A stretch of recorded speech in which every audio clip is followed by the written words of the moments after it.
Hello and welcome back to the channel. It's a real pleasure to have you here once again. If this is your first time with us, I want to extend a warm welcome. We are so happy to have you on this journey of self-discovery and spiritual growth. For those of you who have been following the channel for a while, thank you for your ongoing support. It's your presence that keeps us motivated to keep creating content that is both insightful and transformative. Today, we are going to explore a powerful topic that many spiritual seekers struggle with, the ego, and its role in creating suffering. You've probably heard the word ego many times, but do you really understand its true nature? Why does the ego cause so much pain and confusion, and what can we do to free ourselves from its grasp? In this video, we'll examine the relationship between the ego and suffering, and how the ego shapes the way we see ourselves and the world around us. We also discuss what it means to let go of the ego, and how this process can lead to true freedom. By the end of this video, you'll have a better understanding of why the ego causes so much suffering in our lives, and how you can begin the process of letting go to experience deeper peace and freedom. Understanding the ego, the false self that we cling to. The ego is often described as the sense of I or me, the mental construct that shapes our identity and gives us a sense of self.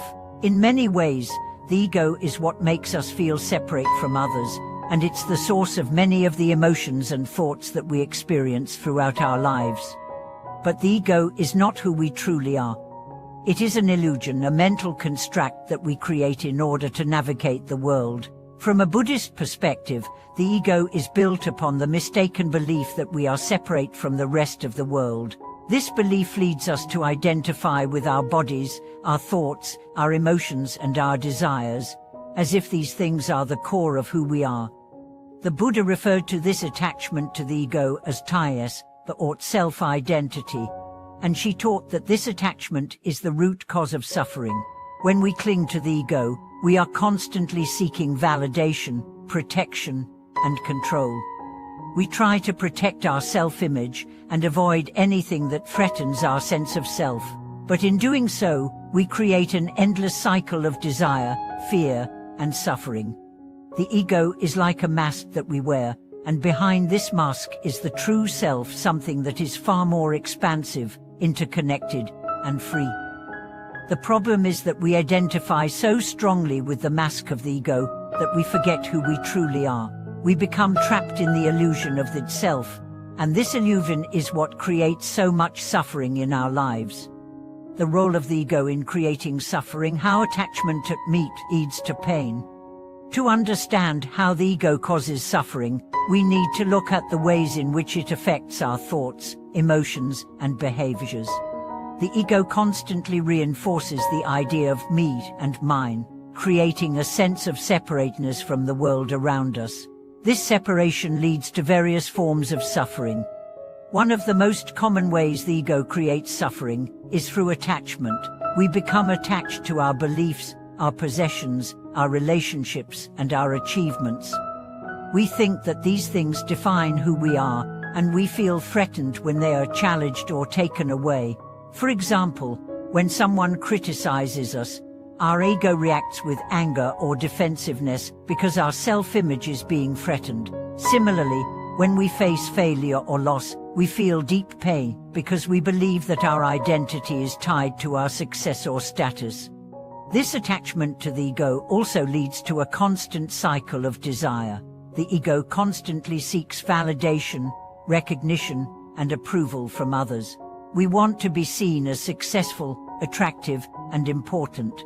We chase after material possessions, achievements, and experiences that we believe will make us happy and fulfilled.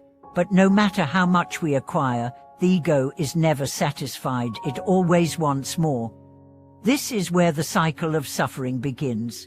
The ego's desires are insatiable, and no matter how much we try to fulfill them, they never bring lasting happiness. When we don't get what we want, the ego becomes angry, frustrated, or anxious.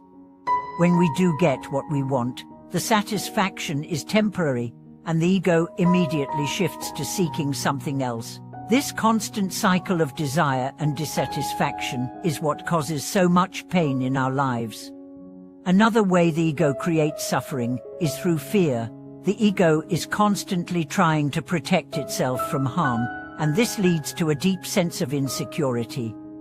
We fear losing our possessions, our status, our relationships, or even our identity. We fear change, the unknown, and anything that might threaten the stability of our self-image. This fear creates anxiety, stress, and a constant sense of unease, because the ego is always on guard, always trying to protect itself from perceived threats.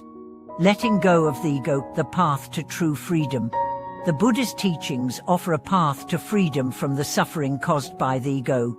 This path is not about rejecting the ego entirely, but about understanding its true nature and letting go of our attachment to it.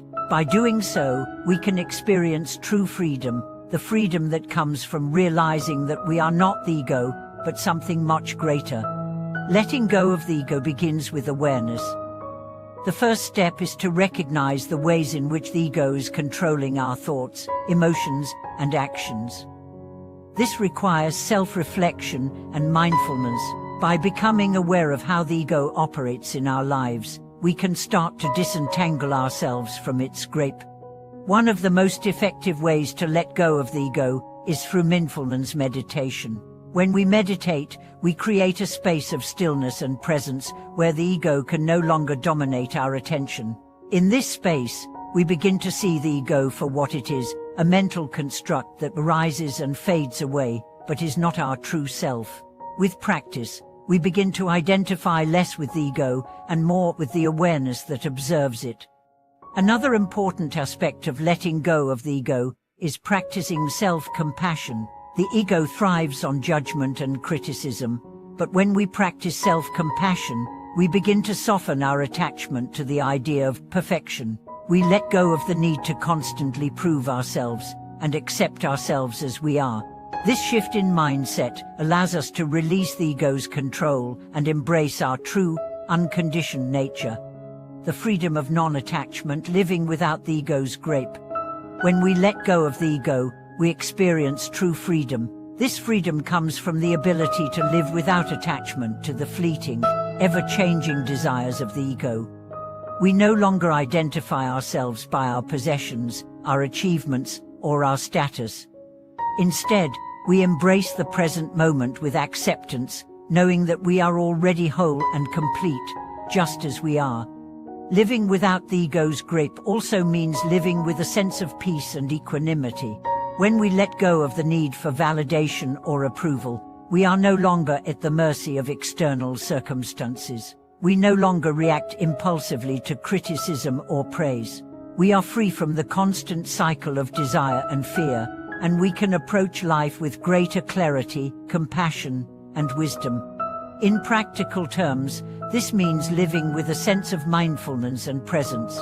We can engage fully in the world without becoming attached to it. We can experience joy, love, and connection without clinging to them or fearing their loss. We can accept the flow of life as it is, without resisting or controlling it. This is the freedom that comes from letting go of the ego, and the true self beyond the ego. In conclusion, the ego is the source of much of the suffering we experience in our lives. It creates attachment, desire, fear, and insecurity, leading to a constant cycle of dissatisfaction. But by letting go of the ego and embracing our true nature, we can experience true freedom. This freedom comes from recognizing that we are not the ego, but something much greater, an interconnected, ever-changing, and limitless being. Thank you so much for watching today's video. I hope this exploration of the ego and its role in creating suffering has helped you gain a deeper understanding of how to let go of the ego and experience true freedom. Please share your thoughts and experiences with us in the comments below. How have you worked on letting go of your ego, and what impact has it had on your life? If you found this video valuable, please like, subscribe, and share it with others who might benefit. Your support means the world to us, and helps us continue to create content that can guide you on your path to freedom and self-realization. Thank you for watching, and I look forward to seeing you in the next video.